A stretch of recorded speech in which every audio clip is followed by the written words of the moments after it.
Chapter 4, Section 3. This deals with quadratic functions. This is Mac 1105, and so a quadratic function is anything where the highest power of one of the variables is to the second power. Even though it says f of x equals ax squared plus bx plus c, remember f of x is y. So if we look at example problem 1, we have f of x equals 2x squared plus 8x plus 5. That's in standard form. We want to take the problem into what we call vertex form, where h and k is the vertex, and the a is what tells us how wide or how thin the parabola is. So the first thing we do is we change f of x to y. So now we have y equals 2x squared plus 8x plus 5. Then I subtract the 5 to the other side and factor out the 2.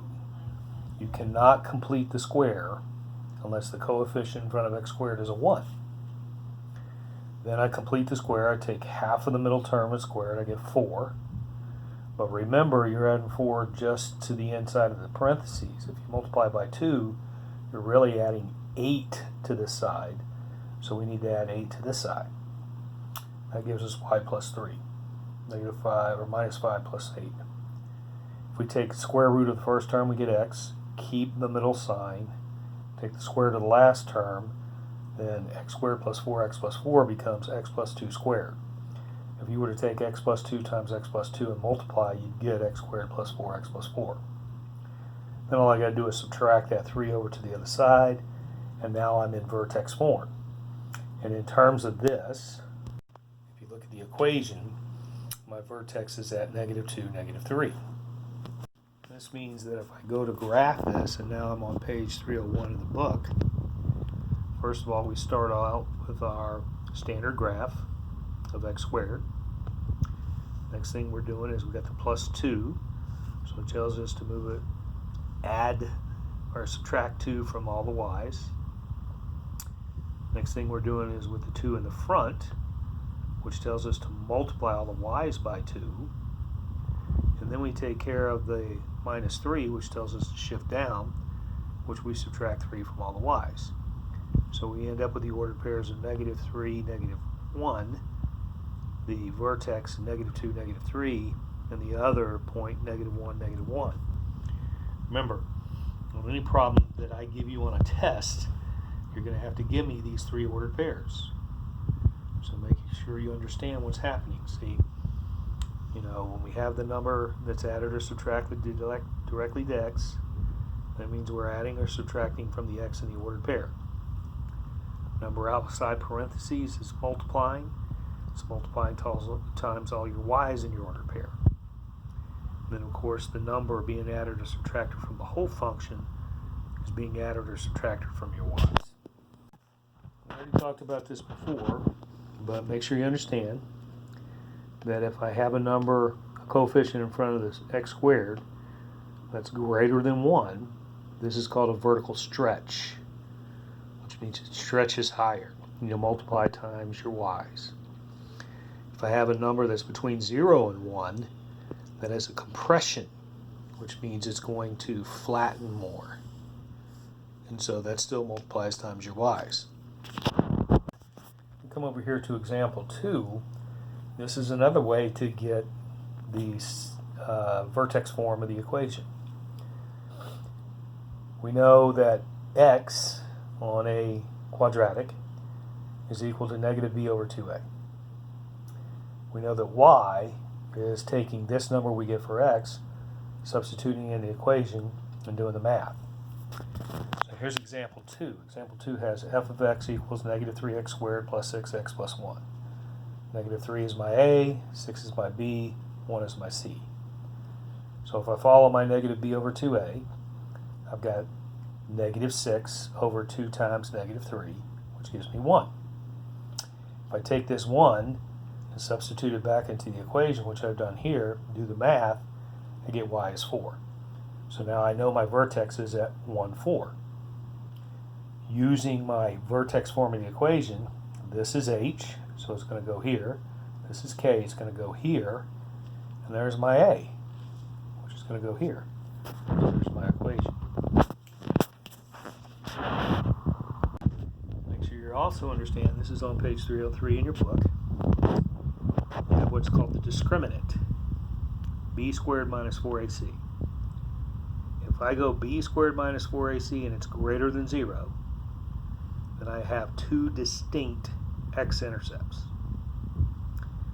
If I go b squared minus 4ac and it's equal to 0, I have only one x-intercept. If I go b squared minus 4ac and it's less than 0, meaning it's negative, I have no x-intercepts. This is example 3 in the book. It says graph f of x equals negative x squared plus 6x minus 5. So what's going to happen in here is, in what their explanation is, they're doing the negative b over 2a to get x or h. They're substituting back it in and get 4. And then what they're doing is, because if you look at the equation, my a is a negative 1, we can see that this graph is going down. There's my vertex of 3, 4, which is what we have here. And then it's going down. Then part B says find the domain and range. Well, if we look at this, remember, on any parabola, the domain is going to be all real numbers. So it's going to be parentheses negative infinity to, comma, parentheses negative infinity, comma, positive infinity, parentheses. My range is always going to come up from the bottom to the end of the graph. So my range would be coming up from negative infinity until I hit my 4. So it would be parentheses negative infinity, comma, 4 bracket. And you can see that right here in letter B. There's the domain and range.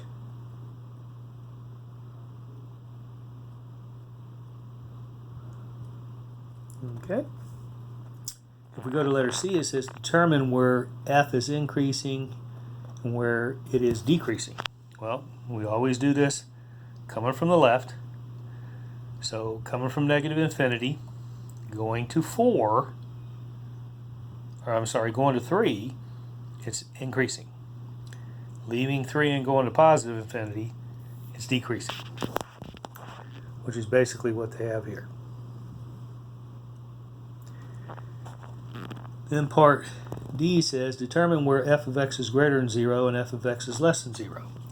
Well, remember, f of x is y. So the x-axis splits the y-axis into top part is greater than, bottom part is less than. That's what I've done in here. In other words, my green highlight is showing that above the x-axis is always y greater than 0, f of x greater than 0. Below the x-axis is where y, f of x is less than 0. So this first part, we have negative infinity to 1, where it's less than. We have 5 to positive infinity, where it's less than. If we look at this, at 1 to 5, we have it greater than. Our last example problem here is example 6. It says find the quadratic function whose vertex is 1, negative 5, and whose y-intercept is negative 3. Well, if my vertex is 1, negative 5, then 1 is h, negative 5 is k. If my y-intercept is at negative 3, then x is 0, y is negative 3. What I've done here is we want to find the vertex form, which is y equals a times x minus h squared plus k. Well, I have h, I'm putting it in place of h. I have k, I'm putting there. Now what I'm going to use this ordered pair x, y, put it here and here to solve to get a, and then I'll have my equation. So you can see right here, I took negative 3 and put it in for y. I took 0 and put it in for x. All right, 0 minus 1 is 1, 1 squared is 1, 1 times a is a.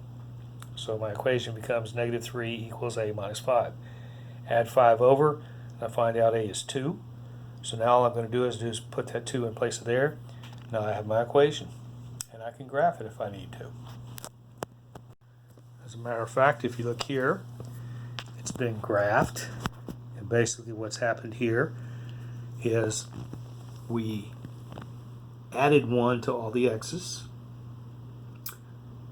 multiplied all the y's by 2, and then subtracted 5.